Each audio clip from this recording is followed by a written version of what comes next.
Mayor Tom Barrett's one of his biggest initiatives in his last two terms has been the MPS takeover. Um, what is your view of Mayor Barrett's reforms? And how would you uh, what is your view of his reforms? What is your view of Milwaukee public schools as a whole? The issues that pertain to Milwaukee public schools and young people and students in Milwaukee, and what would you do in regards to education in Milwaukee? That's actually an excellent question because it's one of the centerpieces of any community. Education has to be at the forefront of what we're all striving to have robust outcomes in. Because if you got that and you have an educated populace, a talented populace, then it bodes well for the future. I'm a MPS product, so I have a lot of fight inside of me about MPS, and I love it. My experience in MPS was absolutely exceptional. I can still vividly remember learning opportunities inside of MPS as a student at Lloyd Street School, Palmer, and then over to Lincoln Junior Senior High School. Those were my playgrounds. I can still remember teachers from there. And in fact, one is working on my campaign. Mr. Lovelace, who was one of my teachers. So that's how connected we were in the community. The thing that I don't like that's happening in the marketplace with MPS is the propaganda around MPS. And when I say propaganda, it's a generalization about the school in itself, the constant reframe that the schools are failing, the teachers are horrible, whatever. And to generalize like that is just really unfair. It's unfair to the teachers, it's unfair to the administrators, it's unfair to the students. It puts them at a competitive disadvantage. Let's paint a scenario. 3 kids graduate and are trying to get, let's use my alma mater, Harvard University. So one slot left. They're from Waukesha, Nicolay High School, Glendale, and Milwaukee Public Schools. Now they've gone through school, they've gotten all the same grades. They've taken all the same classes. They've got the same score on the college entrance examination.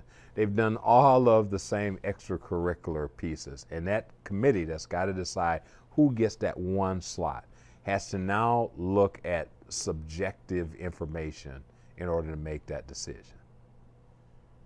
They don't hear the bad refrain about Waukesha schools. They don't hear the bad refrain about Nicolay schools from iconic figures from those communities. But they do hear that refrain from iconic figures within Milwaukee. So that child is left out because one of the iconic figures or several of the iconic figures in the community decide to stand in front of the camera and say, we're taking over the school, the kids are failing, and we just can't stand by and have that happen anymore. Well, let's just talk about the impact that has on the child who's still developing their reasoning components, their frontal lobe, and they hear this refrain on television. And in fact, I can remember vividly it happening and seeing the little babies walk by with their pink book bags and new pressed jeans going into school on the first day, and 2 iconic figures were standing there saying, we're taking over the school, the kids are not learning. Now, it may be what I'm seeing now, but I could have swore I saw the kids looking up at them as they were walking by. And they go into the school, they hear this from these leaders, and they look at the teacher, and they don't know if the teacher's really teaching them or not. So they begin to second guess them. Then it becomes a self-fulfilling prophecy. I'm not learning anything. Why am I here? They then sort of withdraw. We need to inspire our kids. We need to get behind them and the teachers and the schools and really work to provide them whatever they need to produce good students that will be civically engaged and career-minded, pursuing higher education. We're going to do Several things. We're already working on an initiative called Milwaukee Promise.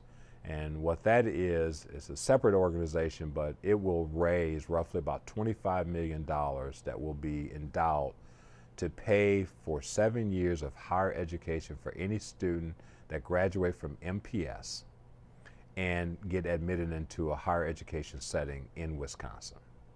Up to 7 years will be paid. That's modeled after other Promise initiatives around the country that have had transformative effect on communities and on academic achievement and graduation outcomes as well as college placement outcomes in those communities. And we think that's a model that we can rally the community around to support, where higher education is the goal versus some test they need to take at the end of the year. You get them, and with some higher education, you guarantee that they're not going to spend a life in poverty. And that will be it. You want to build up the talent dividend within Milwaukee. The more you have college education, the higher the economic development of a community is. The second thing we want to do is that if you're going to have a program like that, we want to beef up our guidance counseling system. Right now, inside of the public school system, the ratio of guidance counselor to student is one guidance counselor for every 1,000 students. The national average is one guidance counselor for every 200 students. So the ratio is completely out. We want to work with the district and the superintendent to look at national grants, foundations, and other sources that we can bring to the district to help with funding additional guidance counseling.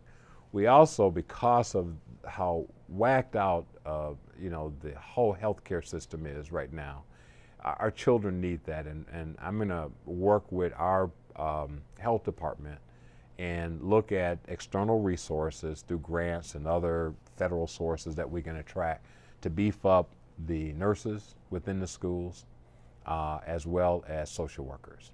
We need to give our teachers a little relief with kids who are struggling with other kind of emotional and social development issues, and shifting that to people that can handle that versus putting that additional burden on the teachers and dealing with those matters while they're trying to also train the students up. Two other things that we're going to do is we've been looking at the group of students that are working with VOSIS. It's called YES. I think it's Youth Empowered in the Struggle. And they have started to emerge an initiative called Student Bill of Rights. We want to see how my administration can work with them, because I think that's an important element, is to have the students be able to define what they think their rights are when they're on that campus. And then the last one is to encourage a lot more civic engagement. Since there's this ideological fight over who should vote or not vote, we need to work with the election commission to see if we can do mock elections within the public schools. Those are four things that I like to bring to the table and then be filtered through, the teachers and administrators, the school board, and see if we can work without putting in additional burden on the already strained resources of our educational system, K through 12 educational system, and deploy those. The Promise one, I think, is one that is near and dear to me. It also have residual impact in stabilizing our higher education institutions as well.